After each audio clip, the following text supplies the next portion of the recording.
جیسے شیخ اگر کوئی سود کھاتا ہے اور اس کے بعد پھر امامتی کبھی کبھی کراتا ہے تو کیا اس کے پیچھے نماز مقتدی کا ہوگا کہ نہیں؟ آپ یہ بات یاد رکھیں میرے بھائی کہ ہر اس انسان کے پیچھے آپ کی نماز صحیح ہے جو مسلمان ہے. جب تک وہ مسلمان ہے تب تک اس کے پیچھے آپ کی نماز صحیح ہے، وہ کتنا بھی گنہگار ہو. جہاں تک نماز صحیح ہونے کی بات ہے تو آپ کی نماز بھی صحیح ہے، اس کی نماز بھی صحیح ہے. یہ الگ بات ہے کہ ہمیں ایسے آدمی کو اپنا امام بنانا چاہیے جو حلال کھاتا ہو، جو متبع کتاب و سنت ہو، جو نیک ہو، صالح ہو، عالم دین ہو. یہ تمام چیزیں ہمیں دیکھ کر کے امام بنانا یہی افضل ہے. لیکن جہاں تک نماز ہونے کی بات ہے، نماز صحیح ہونے کی بات، تو اس امام کی نماز بھی صحیح ہے، اس کے پیچھے نماز پڑھنے والوں کی بھی نماز صحیح ہے. کیونکہ جب تک انسان مسلمان ہے، دائرے اسلام کے اندر ہے، تب تک اس کی نماز صحیح ہے.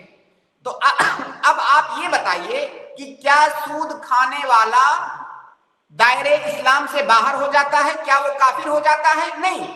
اہل السنہ والجماعہ کا عقیدہ یہ ہے کہ مرتکب کبیرہ خارج عن الملہ نہیں ہے، دین سے خارج نہیں ہوتا. یہ خوارج کا عقیدہ ہے کہ جس نے گناہ کبیرہ کیا اسلام سے خارج ہو گیا. یہ اہل السنہ والجماعہ کا عقیدہ نہیں ہے. اہل السنہ والجماعہ کا عقیدہ یہی ہے کہ کوئی آدمی کتنا بھی بڑا گناہ کر رہا ہے، وہ دائرہ اسلام سے اس گناہ کبیرہ کی وجہ سے خارج نہیں ہوتا ہے. لہذا نماز صحیح ہے. البتہ جو مسجد کے ذمہ داران ہیں یا جو امام مقرر کرنے کی ذمہ داری جن کی ہے، ان کو چاہیے کہ اچھے آدمی کو امام چنیں، نیک صالح متقی پرہیزگار آدمی کو امام بنائیں. لیکن نماز صحیح ہونے کی جہاں تک بات ہے تو نماز صحیح ہے. کیونکہ جیسے آپ کسی کی نماز کو باطل کہنا یہ بہت بڑی بات ہے کہ فلاں کی نماز ہی صحیح نہیں ہے، اس کا مطلب دوسرے لفظوں میں آپ یہ کہہ رہے ہو کہ وہ مسلمان نہیں ہے. تو یہ بہت بڑی بات ہے. لہٰذا نماز صحیح ہے، لیکن آپ اچھے آدمی کو، نیک صالح آدمی کو امام بنائے اپنا. جیسے اگر کوئی حرام کھاتا ہے، جیسے اللہ رسول کا حدیث ہے، اگر کوئی حرام کھاتا ہے پھر مجھ سے دعا کرتا ہے تو اللہ کہتا ہے کہ پھر اس طرح سے وہ حرام کھاتا ہے تو اس کو دعا میں کیسے قبول کر سکتا ہوں؟ بھائی اس کی جیسے کہ دعا، حدیث کا اس کی جی جیسے اس حدیث کا کی الفاظ ہے میں سمجھ گیا فَأَنَّىٰ يُسْتَجَابُ لَهُ. جی فَأَنَّىٰ يُسْتَجَابُ لَهُ. اب اس کی دعا اللہ تعالیٰ قبول نہیں کرتا ہے. دیکھیے قبولیت الگ چیز ہے، صحت الگ چیز ہے. جی دونوں میں فرق سمجھیے. اصل میں یہ اردو جی ترجمے نے اردو جو ترجمہ ہے اس نے دین کا بہت دیا پاچا کیا ہے. ان بہت سارے علماء نے جو اردو ترجمے سے دین سیکھتے ہیں اسی طرح جی کے بلنڈر کرتے ہیں. صحت الگ چیز ہے، قبولیت الگ چیز ہے. قبولیت اللہ رب العالمین کے پاس ہے.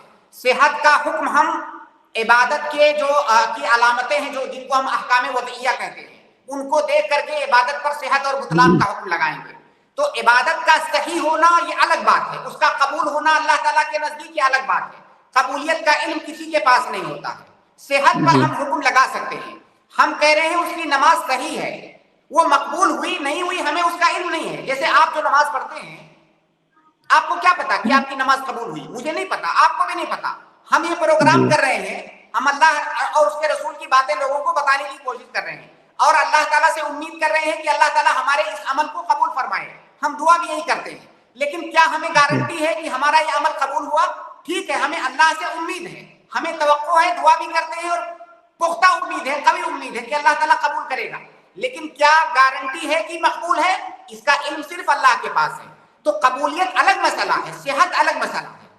تو ہم نے جی اس کی نماز پر صحت کا حکم لگایا ہے، قبولیت اللہ تعالیٰ کے پاس ہے.